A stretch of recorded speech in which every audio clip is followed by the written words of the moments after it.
The scent of vanilla and cheap ambition still clung to Adrian's collar, a souvenir from a bed that wasn't his own. He thought the hardest part of his night was over. The lies, the driving, the sneaking back into his suburban fortress. He was wrong. The silence in his house wasn't peaceful. It was a predator waiting to strike. When he walked into the master bedroom, the bed wasn't just empty. It was perfectly, terrifyingly made. And there, under the cold glow of the vanity light, sat the only two things his wife had left behind: a pair of diamond earrings he thought she loved, and a letter that would dismantle his entire existence. This wasn't a breakup. It was an execution. The rain in Seattle didn't wash things clean. It just made the grime slicker. It was 2:14 a.m. when Adrian Sterling pulled his matte black Audi into the driveway of 42 Oakwood Drive. The wipers slapped a rhythmic, hypnotic beat against the windshield, a metronome counting down seconds he didn't know were numbered. Adrian turned off the ignition and sat in the dark for a moment. He exhaled, watching his breath fog the glass.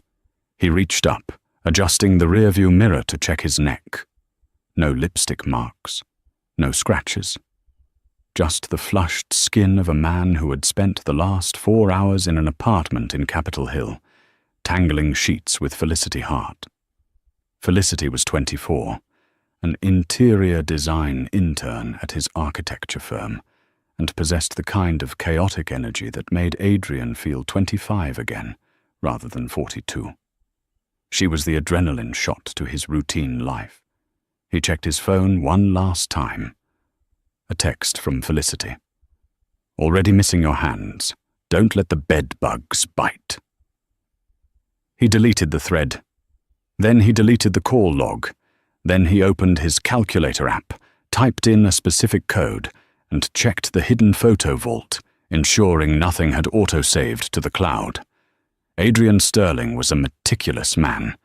He was the lead architect for the new Skyline project downtown. He built structures that defied gravity. He knew how to build a life that defied scrutiny. He stepped out of the car, shielding his head with his briefcase as he jogged to the front porch.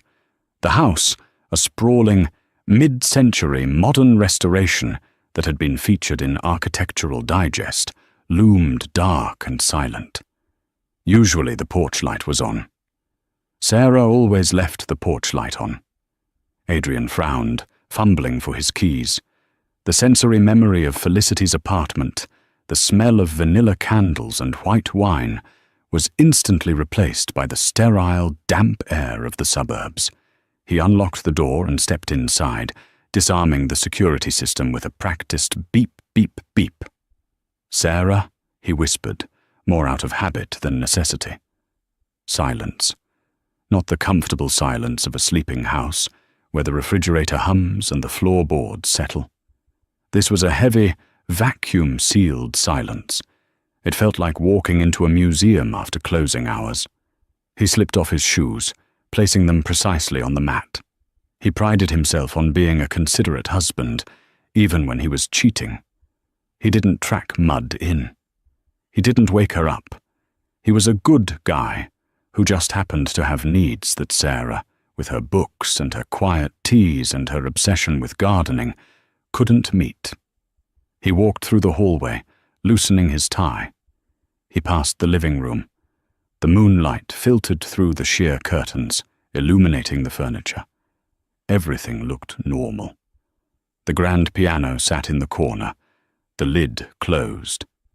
The stack of magazines on the coffee table was squared away. But as he reached the bottom of the stairs, a strange sensation pricked the back of his neck. The thermostat. The house was cold.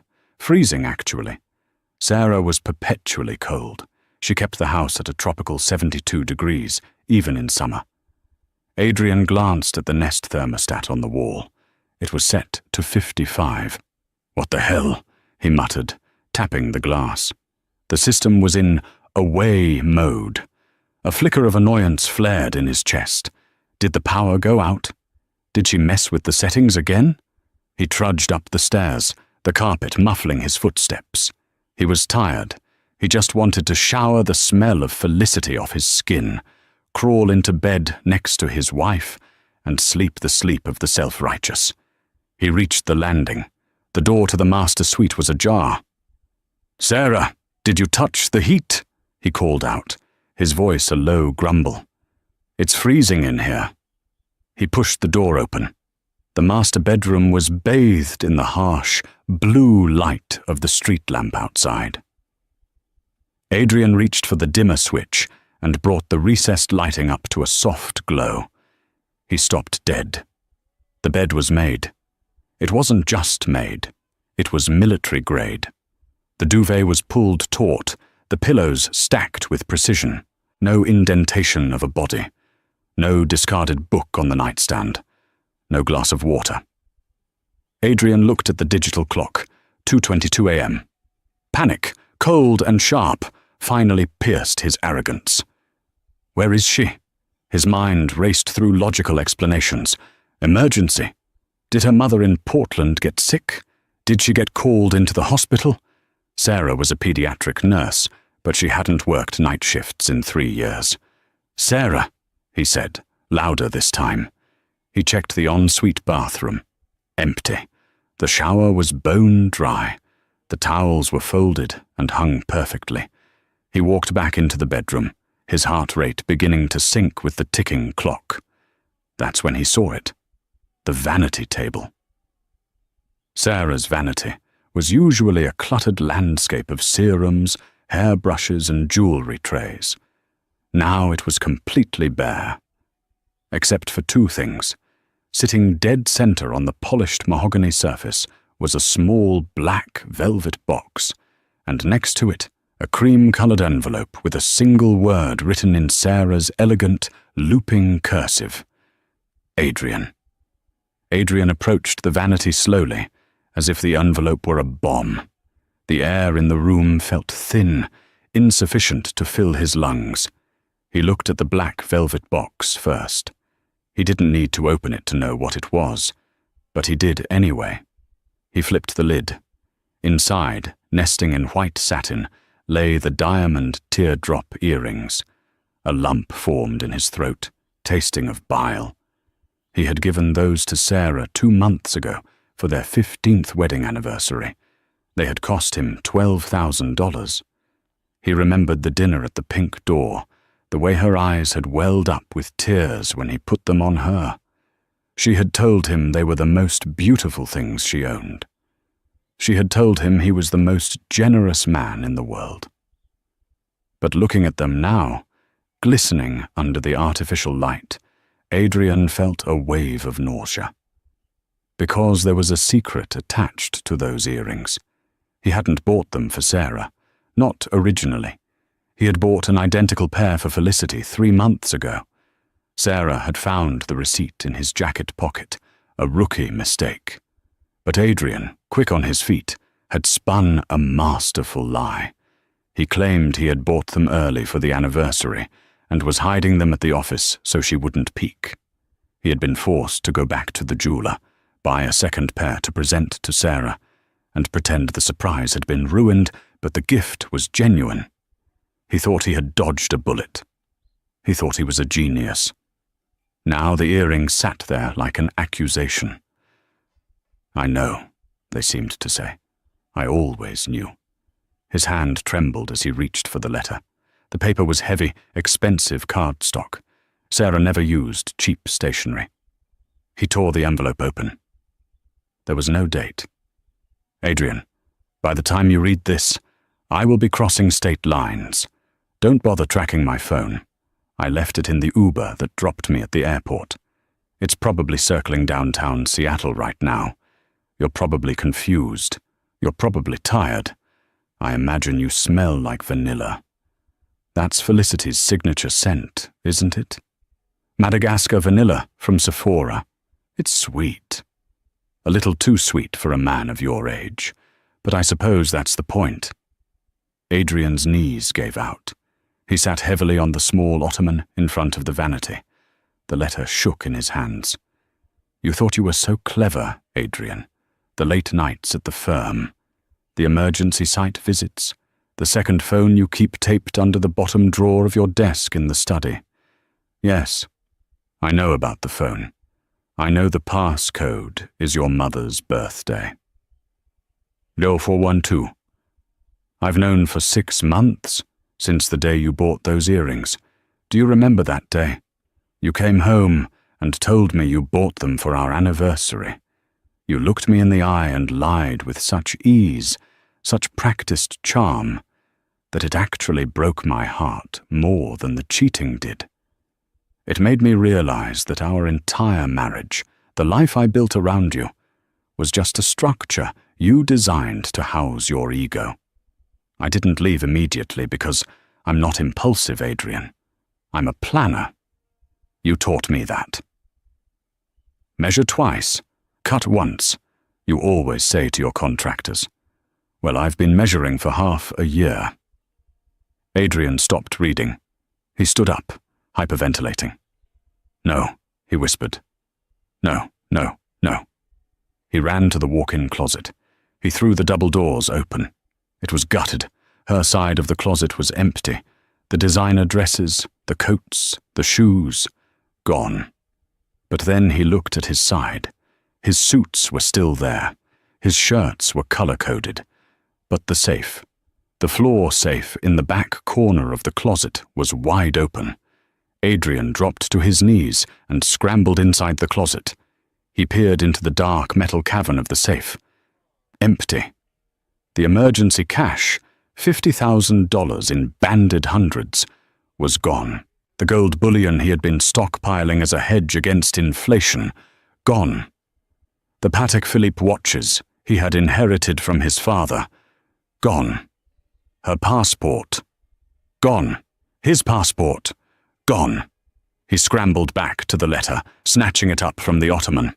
He needed to see how bad this was. I didn't just take my things, Adrian. I took what I was owed.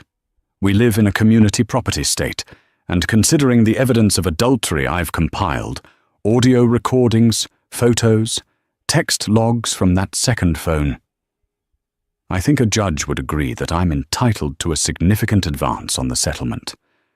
But don't worry about the divorce papers. You won't be served by a lawyer. You'll be hearing from the authorities first. Authorities? Adrian choked out the word. The room spun. What was she talking about? He was a cheater, sure, but that wasn't a crime.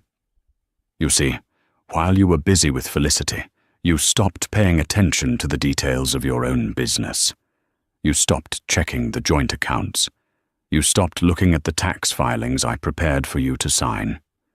You just signed them.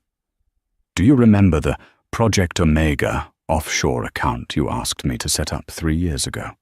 The one you used to funnel the kickbacks from the construction contracts? You told me it was a legal tax loophole. I did some reading. It's not a loophole, Adrian. It's embezzlement and tax evasion. Federal crimes. I liquidated the account this morning. All of it. $2.4 million. Adrian felt the blood drain from his face, leaving him cold and clammy. But I didn't steal it. I wouldn't do that. I simply transferred it to the IRS in your name as a voluntary disclosure of past errors, along with a full confession letter signed by you. What? Adrian screamed, the sound tearing from his throat. Well, it looks like your signature. I've had 15 years to practice it. So, the money is gone. The government knows what you did. And by tomorrow morning, the partners at your firm will know too. I CC'd them on the email. Enjoy the house, Adrian. It's the only thing you have left, and the mortgage is due on the 1st. Goodbye. Sarah. P.S. I flushed the other earring down the toilet. The one Felicity has is fake. I swapped it out of the box before you gave it to her. Cubic zirconia turns green when it gets wet. You might want to warn her. Adrian stared at the letter. The silence of the house rushed back in, louder than before. It wasn't just a quiet house anymore. It was a tomb. He scrambled for his phone. He had to call the bank. He had to call his lawyer. He had to call... His phone buzzed in his hand. It wasn't Felicity. It was a notification from his home security app. Motion detected. Garage. Then, the sound of a car engine starting. Not his car. Adrian froze. Sarah said she was already crossing state lines. Sarah said she took an Uber. If Sarah was gone, who was in the garage? The sound of the engine in the garage wasn't a roar. It was a purr. A low, throaty rumble that vibrated through the floorboards of the master bedroom and straight into the soles of Adrian's feet. It was the sound of German engineering. It was the sound of his 1969 Porsche 911S. His Porsche. The one he had restored bolt by bolt over 5 years. The one he treated better than he treated his wife. Adrian scrambled off the floor, the letter crumpling in his fist. He didn't care about the dignity of his suit or the fact that he was hyperventilating. He sprinted into the hallway, his socks slipping on the polished hardwood. He nearly careened into the wall as he took the stairs 2 at a time, the adrenaline finally overriding the shock. "Hey!" he screamed at the empty house. "Hey!" He tore through the kitchen, knocking a heavy crystal vase of lilies off the island. It shattered, sending water and glass skittering across the tiles. But Adrian didn't stop. He hit the door to the garage and threw it open. The garage was flooded with fluorescent light and the acrid, sweet smell of high-octane gasoline. The Porsche was already backing out. The garage door was fully raised, revealing the black void of the driveway and the misty Seattle night beyond. Adrian lunged for the driver's side door. "Stop! Stop the car!" The car braked hard, the tires chirping on the epoxy floor. Adrian grabbed the handle, ready to rip the thief out, and beat him within an inch of his life. He wrenched the door open. "Get out!" Adrian roared. The driver turned to look at him slowly. It wasn't a thief in a ski mask. It wasn't the police. It was Ethan, Sarah's younger brother. Ethan was wearing a heavy wool pea coat and a Mariners baseball cap. He looked calm, almost bored. He didn't look like a man stealing a car. He looked like a man running an errand. "Ethan?" Adrian blinked, his brain failing to process the image. "What the hell are you doing? Get out of my car!" Ethan looked Adrian up and down, his eyes lingering on Adrian's disheveled tie and the frantic sweat beading on his forehead. "Your car?" Ethan asked, his voice flat. "I don't think so, Adrian." "I restored this car," Adrian spat, reaching in to grab Ethan's shoulder. "I paid for every part in this engine. Get out before I call the cops." Ethan didn't flinch. He simply held up a piece of paper in his left hand. It was a pink slip, a vehicle title. "You really didn't pay attention to the paperwork, did you?" Ethan said, a cruel smirk playing on his lips. "You bought the chassis 6 years ago. Sarah wrote the check because your credit was tied up in that failed condo project in Bellevue. Remember? You put the title in her name to protect the asset from your creditors." Adrian froze. The memory clawed its way back. The Bellevue disaster. He had needed to hide assets. He had trusted Sarah to hold them. He had never transferred the title back. "She signed it over to me yesterday," Ethan said, tucking the title back into his coat pocket. "Sold it to me for $1. It's a legal sale, Adrian. I have the bill of sale right here on the passenger seat." "This is theft," Adrian hissed, though the conviction was draining out of his voice. "This is conspiracy." "No," Ethan corrected him. "This is karma." Ethan leaned closer, the smell of peppermint gum masking the gasoline fumes. "Sarah told me everything, Adrian. About the intern, about the apartment in Capitol Hill, about how you made her feel small for 15 years. Adrian stepped back, releasing the door handle. He felt exposed, naked under the harsh garage lights. "It's complicated, Ethan. You don't know the whole story." "I know enough," Ethan said. "I know you missed our mother's funeral last year because you had a client emergency. Sarah found the hotel receipt from that weekend. You were in Napa with some blonde named Jessica." Adrian's mouth opened, but no sound came out. That was 2 mistresses ago. He hadn't even realized Sarah knew about Jessica. "Sarah is gone, Adrian," Ethan said, his voice dropping to a whisper. "And she's not coming back. She's safe. She's far away. And she gave me strict instructions." "Instructions?" "To take the Porsche," Ethan said, revving the engine slightly. "And to give you this." Ethan reached into the passenger seat and picked up a heavy, sealed manila envelope. He tossed it out of the car. It landed on the garage floor with a wet slap near Adrian's feet. "What is that?" Adrian asked, staring at the envelope. "Divorce papers," Ethan said, "and a restraining order. Don't try to find her. If you come within 500 feet of her, or me, or my parents, I'll have you arrested. And considering the little tax situation Sarah mentioned, I don't think you want any more attention from the law." Ethan grabbed the door handle and slammed the Porsche door shut. The sound echoed like a gunshot. "Ethan, wait!" Adrian stepped forward, desperation seizing him. "Where is she? Just tell me she's okay." Ethan didn't answer. He threw the car into reverse. The tires gripped the driveway, and the vintage car shot backward into the night. He spun the wheel, shifted into first, and roared away down Oakwood Drive, the red taillights disappearing into the mist. Adrian stood alone in the garage. The air was cold and damp.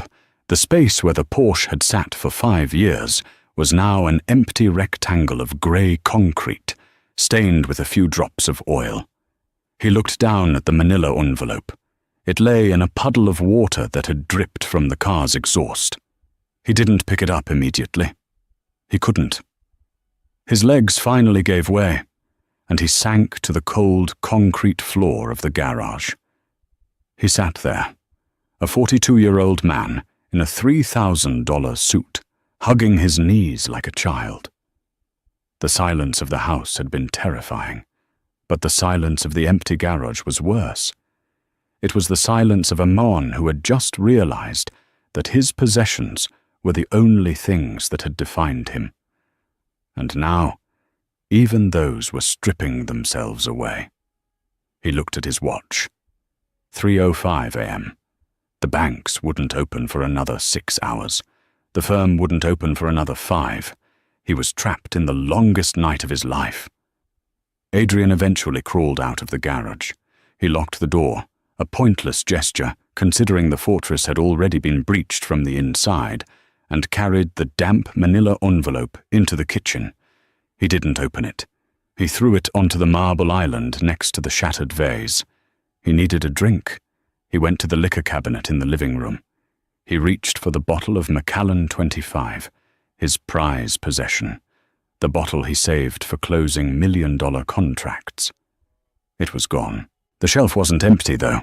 In its place stood a bottle of cheap grocery store brand vodka. Attached to the neck was a yellow sticky note. Budget cuts. S.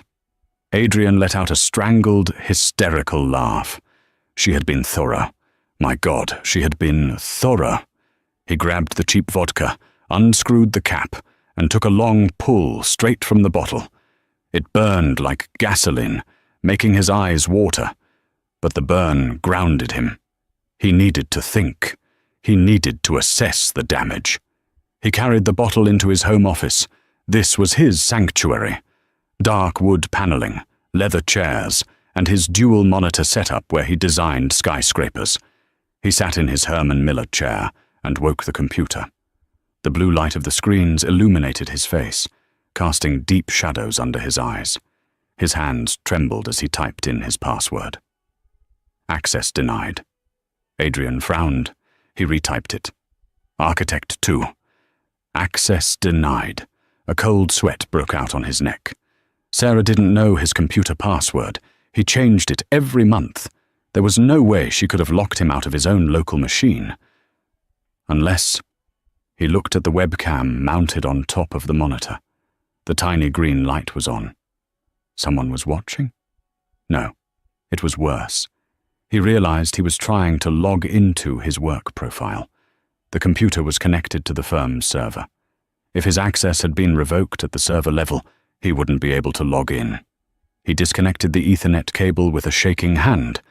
He restarted the computer in safe mode, bypassing the network login. The desktop appeared. He immediately opened a browser and connected to the Wi-Fi. He had to check the bank accounts. He went to the Wells Fargo portal. He typed in his username and password. Account locked due to suspicious activity. Please contact 1-800. He tried Chase. Same message. He tried American Express. Card cancelled. He slammed his fist onto the desk, rattling the keyboard. Damn it! She hadn't just taken the money. She had flagged the accounts. She must have triggered every fraud alert in the system before she left. She had frozen him out of his own life. He remembered the email, the one she said she sent to the partners. He opened his personal Gmail. His inbox was usually full of spam and newsletters. Tonight, it was ominously quiet. He went to the Sent folder. There it was. Time-stamped 8:00 a.m. yesterday morning. A scheduled send. She had set it up to go out while he was at work, unaware. Subject: formal confession and resignation. Adrian Sterling. To borderstilling.vancearch.com. IRS whistleblower.ders.gov. CC. Sarah Sterling Eggmail.com. Adrian felt like he was going to vomit. His finger hovered over the mouse. He didn't want to open it. If he didn't open it, maybe it wasn't real. He clicked. To the Board of Directors and the Internal Revenue Service, my name is Adrian Sterling. I am writing this to formally confess to a systematic embezzlement scheme I have been running through the Skyline project accounts over the past 36 months. Attached to this email, you will find a folder containing 1. PDF copies of the altered invoices from Omega Construction Supply, a shell company I created. 2. Bank transfer logs showing the movement of funds from the firm to my offshore account in the Caymans. 3. Audio recordings of myself instructing my contractor on how to inflate material costs to cover the difference. I take full responsibility for these actions. I am liquidating the offshore assets immediately to begin restitution to the IRS. I understand this ends my career. I am deeply sorry for the betrayal. Sincerely, Adrian Sterling. Adrian slumped back in his chair. The room spun. Audio recordings? He whispered. He clicked the attachment labeled Audio Evidence Dozo Juan. MP3. His own voice filled the room, tinny and clear. Look, just bump the concrete order by 15%. Nobody checks the cubic yardage on the foundation pour. It's buried underground. Put the extra 50 grand in the Omega account by Friday. Adrian remembered that conversation. He had taken it in his car, in the Audi.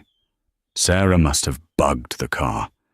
He sat there for a long time, the silence of the room pressing in on him. He was done.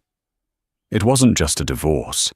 It wasn't just bankruptcy. This was prison, federal prison. The amounts she was talking about, millions, carried mandatory minimum sentences. He looked at the clock. 4:45 a.m. The sun was beginning to grey the sky outside the window. He needed an ally. He needed someone on his side. He grabbed his phone. He hesitated, then dialed Felicity. He knew it was early, but he needed to hear her voice. He needed to know that someone still wanted him. He needed the fantasy, even if the reality was crumbling. The phone rang 4 times. Hello? Her voice was groggy, thick with sleep. Felicity, Adrian breathed, gripping the phone tight. It's me. Adrian. There was a rustling of sheets. It's 5 in the morning. What's wrong? Did you leave something?" "Everything is wrong," Adrian said, his voice cracking. "Sarah, she knows. She left. She took everything." There was a pause on the other end. "She knows? Like, about us?" "Yes. She emptied the house. She stole the money.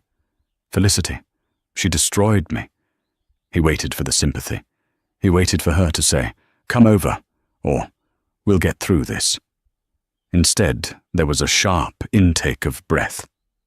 "Wait," Felicity said, her voice changing. It wasn't sleepy anymore. It was sharp. "You said she took everything?" "Yes. The accounts, the cash." "Adrian," Felicity said slowly, "I took a shower after you left." "What?" "I took a shower. I wore the earrings, the diamond ones you gave me." Adrian closed his eyes. He knew what was coming. "They turned green, Adrian," Felicity spat. "The metal turned my earlobes green. And the diamonds, the steam made them fog up. Real diamonds don't fog up." "Felicity, listen. I took them out and looked at the back," she interrupted, her voice rising in pitch. "It says CZ'd stamped on the post, cubic zirconia." "I can explain," Adrian pleaded. "Sarah swapped them. She switched the boxes. I bought you real ones, I swear." "You bought me real ones?" Felicity laughed, a harsh, cruel sound. "Or did you give the real ones to your wife and give me the props? You cheap bastard." "No, Felicity, please, I'm in trouble. The firm, the IRS." "The IRS?" Felicity's voice went cold. "Adrian, if the IRS is involved, do not call me. Do not text me. I am an intern. I have a career to think about. I am not going down as an accessory to whatever mess you made." "Felicity, I love you." "You love yourself," she snapped. "And you don't even have good taste in jewelry. Don't call me again." Click. The line went dead. Adrian lowered the phone from his ear. He looked at the screen. The background wallpaper was a photo of him and Felicity in bed, laughing. He stared at it until the screen went black. He was completely alone. The sun finally broke over the horizon, casting a pale judgment light into the office. The dust motes danced in the air, swirling around him. Suddenly his phone buzzed again. He jumped, hope flaring in his chest. Felicity calling back? Sarah changing her mind? He looked at the caller ID. It wasn't a name. It was a number he recognized. It was the direct line to the senior partner of his firm, Marcus Vance. And then, a second buzz, a notification from his security app. Motion detected. Front porch. Adrian stood up and walked to the window. He peered through the blinds. A black sedan was parked at the curb. Two men in dark windbreakers were walking up the driveway. On the back of their jackets, in bold yellow letters, was a single acronym: FBI. Adrian looked at the cheap vodka bottle. He took one last, long swig. He didn't bother putting his shoes back on. He walked to the front door, the marble cold against his socks, to answer the bell that was about to ring. The doorbell didn't ring. It wasn't that kind of visit. Instead, there was a heavy, authoritative knock that rattled the frosted glass insert of the front door. 3 sharp raps. Boom, boom, boom. Adrian stood in the hallway, his socks gripping the cold marble. He looked down at his clothes. He was still wearing his suit trousers, now wrinkled and stained with garage oil, and his white dress shirt, unbuttoned at the collar, cuffs hanging loose. He looked like a man who had been dismantled. He opened the door. The morning air was crisp, carrying the scent of damp pine and the neighbors' dryer sheets. 2 men stood on the porch. They looked remarkably ordinary. No sunglasses, no guns drawn, just ill-fitting windbreakers and tired eyes. "Adrian Sterling?" the older one asked. He had a grey buzz cut and a face that looked like it had been carved out of granite. "Yes," Adrian said. His voice sounded small, like a child confessing to a broken window. I'm Special Agent Miller, FBI. This is Agent Park. We have a warrant for your arrest regarding wire fraud, tax evasion, and conspiracy to commit money laundering. Adrian nodded. He didn't fight. He didn't run. The fight had left him hours ago, somewhere between the empty safe and the dial tone of Felicity's phone. "Turn around, please," Agent Park said softly. Adrian turned. The sensation of the handcuffs was shocking. They were heavy, colder than the air, and the metal bit into the delicate skin of his wrists. The click, click, click of the ratchets tightening echoed off the stone facade of his house. Can I get my shoes?" Adrian asked, staring at his socked feet. "We'll get them for you at the station," Miller said. "Let's go." They walked him down the driveway. The walk felt miles long. To his left, Mrs. Higgins, the 70-year-old widow who lived at number 44, was standing on her porch with her morning coffee. She was wearing a floral robe. She had always loved Sarah. Sarah had brought her soup when she had the flu. Sarah had helped her prune her hydrangeas. Mrs. Higgins locked eyes with Adrian. She didn't look confused. She didn't look scared. She looked at the handcuffs, then at Adrian's face, and she took a slow sip of her coffee. Her expression was one of grim satisfaction. She knew. Somehow, the whole world already knew. They guided him into the back of the sedan. The seat was hard plastic, molded for easy cleaning. There were no door handles on the inside. As the car pulled away, Adrian turned his head to look at his house one last time. The morning sun was hitting the large bay windows, the windows he had designed to capture the perfect amount of natural light. It was a beautiful structure, a masterpiece of modern architecture. But without Sarah, it was just a pile of wood and glass, and now it was a crime scene. The interrogation room. The room was smaller than his walk-in closet. It smelled of stale coffee and industrial cleaner. There was a metal table bolted to the floor and a two-way mirror that hummed with a low electric buzz.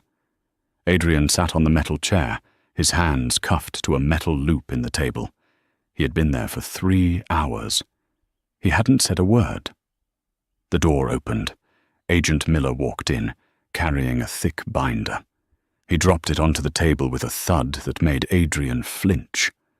"You have the right to an attorney," Miller said, sitting down. "You know the drill. You want to wait for a public defender. Because your assets are frozen, Mr. Sterling. You can't afford private counsel right now." I want to talk," Adrian whispered. "I want to explain." "Explain what?" Miller opened the binder. He flipped through pages of bank statements, emails, and photos.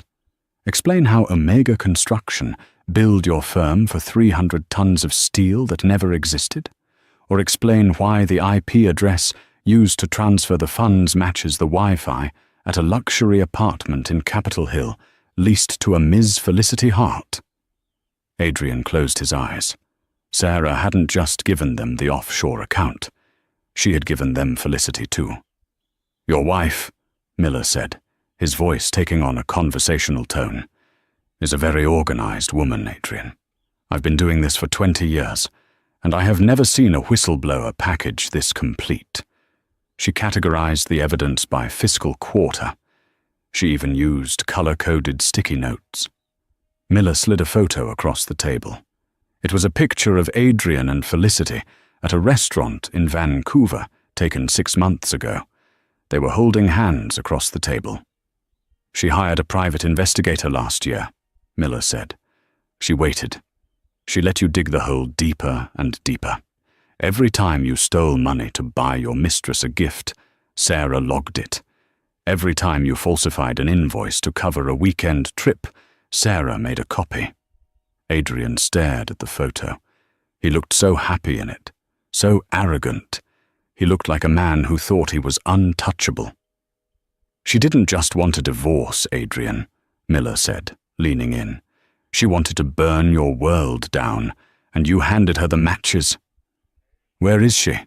Adrian asked, his voice cracking. Is she okay?" Miller closed the binder. He looked at Adrian with a mixture of pity and disgust. "She's in the wind, Mr. Sterling, and honestly, if I were you, I wouldn't be looking for her. I'd be worrying about the fact that the United States Attorney is looking for a 15-year sentence." 15 years. The words hung in the air, heavy and suffocating. Adrian looked at his reflection in the two-way mirror. He looked old. The grey hairs he usually dyed were showing at the roots. The lines around his eyes were deep trenches. He wasn't the brilliant architect anymore. He was a statistic. 3 months later, the King County Correctional Facility was nothing like the buildings Adrian designed. There was no natural light. There were no open concepts. It was a brutalist nightmare of concrete, fluorescent buzzing, and the smell of hundreds of men living in close quarters, a cocktail of sweat, bleach, and despair. Adrian sat on the edge of his bunk. His orange jumpsuit was 2 sizes too big. He had lost 20 pounds.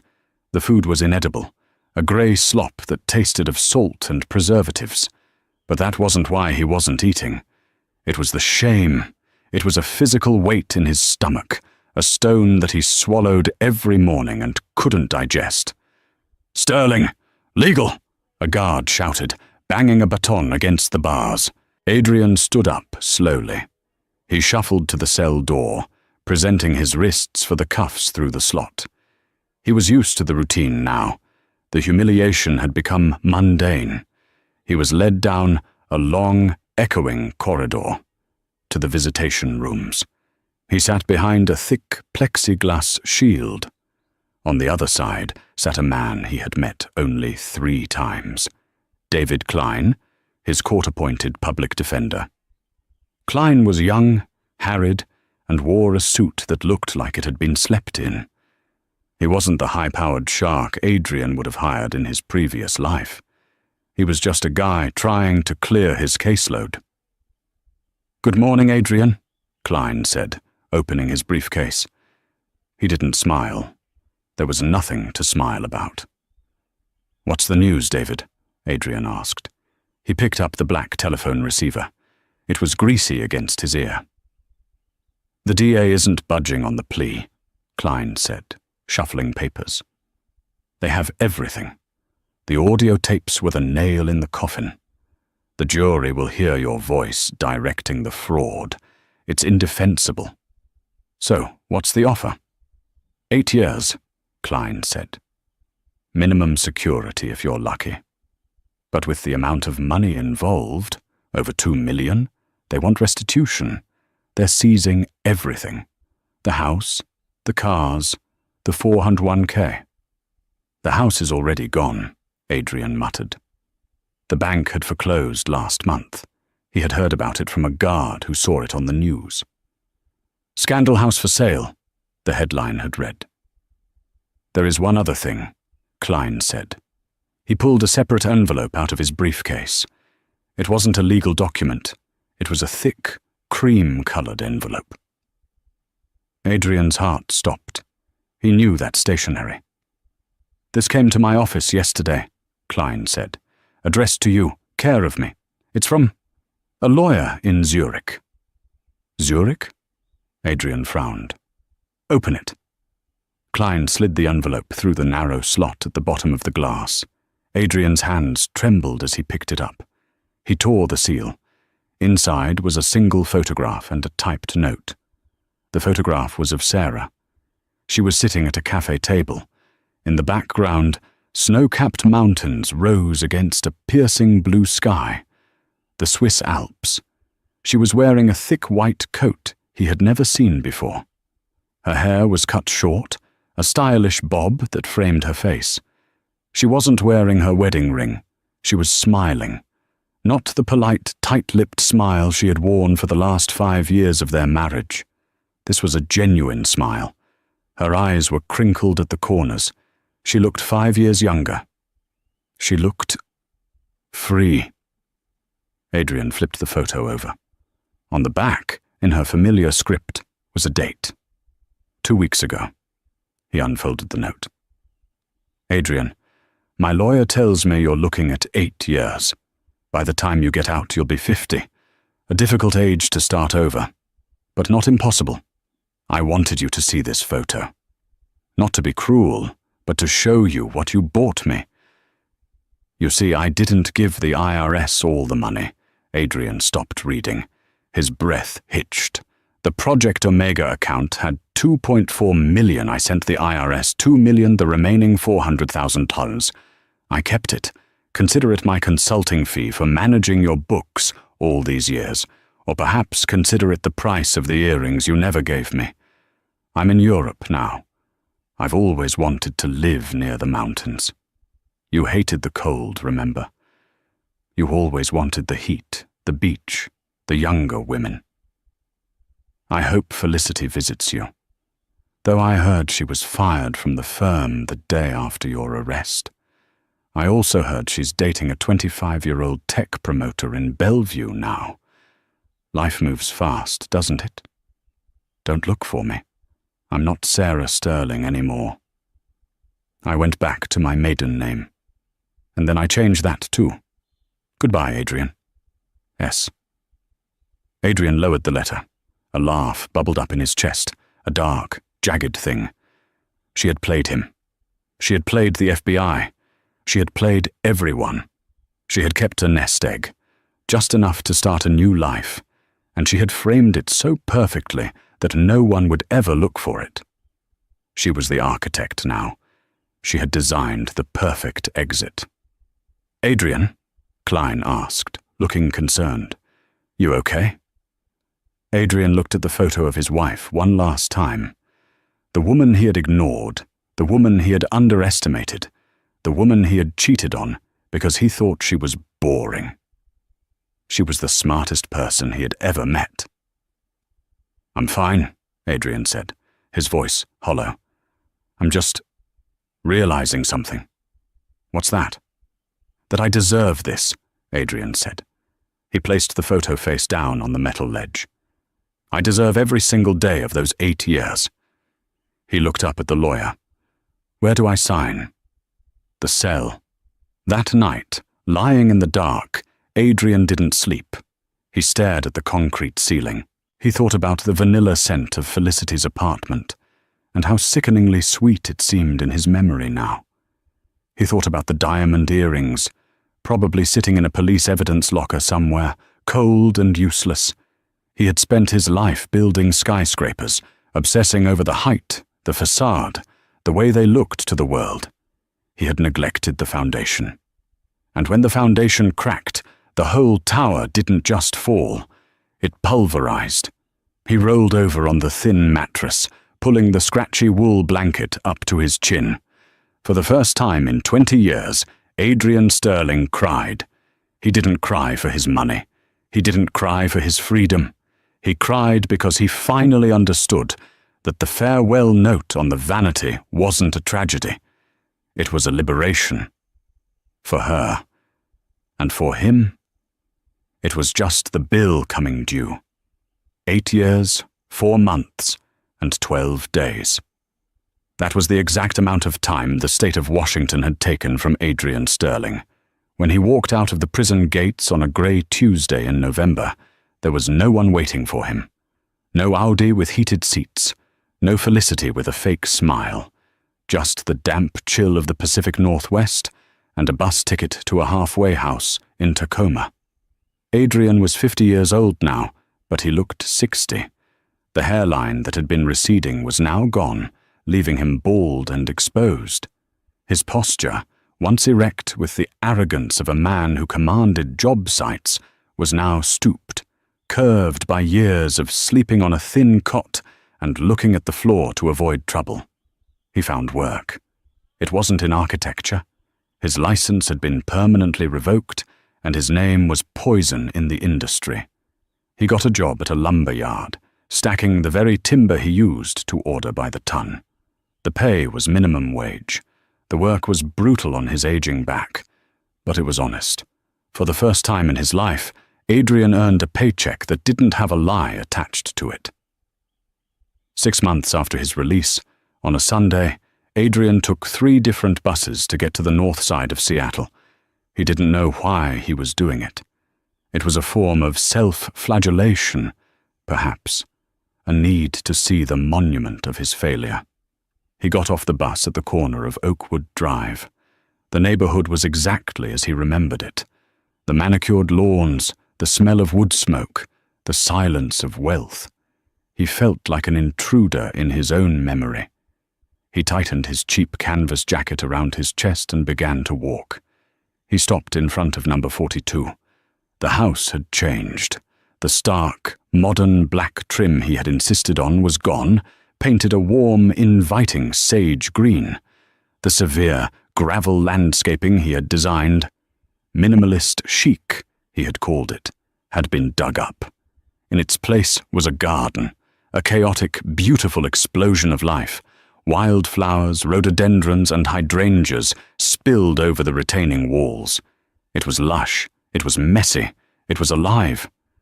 Adrian stood on the sidewalk, his hands in his pockets, staring at the transformation. "Can I help you?" A woman's voice startled him. He looked up.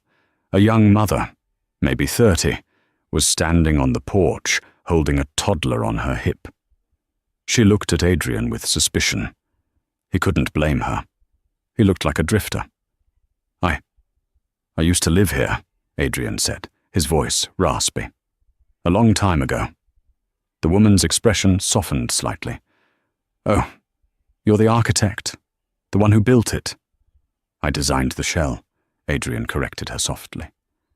"I didn't build the home." The woman shifted the baby to her other hip. "Well, it's a beautiful structure. Good bones.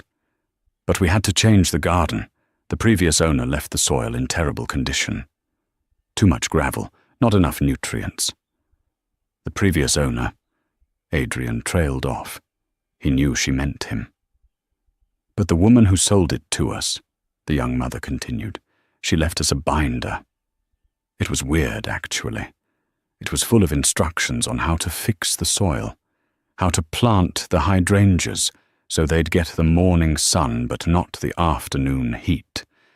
She even left a note saying, 'This house needs warmth, not just heat.'" Adrian felt a lump form in his throat. Even in her absence, even after she had dismantled his life, Sarah had tried to fix the soil. She had left instructions on how to make things grow where he had only laid concrete. "She sounded like a nice lady," the woman said. "Did you know her?" Adrian looked at the vibrant purple hydrangeas swaying in the wind. He thought about the diamond earrings sitting in an evidence locker. He thought about the vanilla candles and the lies. He thought about the woman who had quietly, patiently measured his worth and found it lacking. "No," Adrian whispered, tears prickling his eyes for the first time in years. "I didn't know her. I lived with her for 15 years, but I never really knew her at all." He tipped his head to the woman. "Enjoy the house. It finally has a heart." Adrian turned and walked away. He didn't look back. The rain began to fall, a cold, cleansing drizzle. He walked to the bus stop, sat on the wet bench, and waited for the number 42 bus to take him back to his small, rented room in Tacoma. He had nothing in his pockets but a bus pass and a few crumpled dollars. He was poor. He was alone. But as the bus pulled up, Adrian realized something profound. The anxiety was gone. The constant need to hide his phone, to check his rearview mirror, to remember which lie he had told to whom. It was all gone. He boarded the bus and sat by the window. As the city of Seattle blurred past him, Adrian Sterling finally slept. And that is the story of Adrian Sterling. He was a man who thought he was playing a game of chess, only to realize he was playing against a grandmaster who had memorized every move before he even sat down. Sarah didn't just leave him. She held a mirror up to his soul and forced him to look. She proved that the most dangerous person in the room isn't the one shouting or making demands. It's the one who is quietly taking notes. Adrian lost his fortune, his reputation, and his freedom. But in the end, he gained the one thing he never had: the truth. He learned, too late, that you can build the most beautiful house in the world, but if the foundation is built on lies, it will eventually collapse on top of you. So what do you think? Did Sarah go too far by sending him to prison, or did Adrian get exactly what he deserved? I want to know your verdict. If you think justice was served, hit that like button. If you think Sarah was too ruthless, let me know in the comments below. And if you want more stories about karma, betrayal, and the dark side of human nature, make sure to subscribe and turn on notifications. I'll see you in the next video.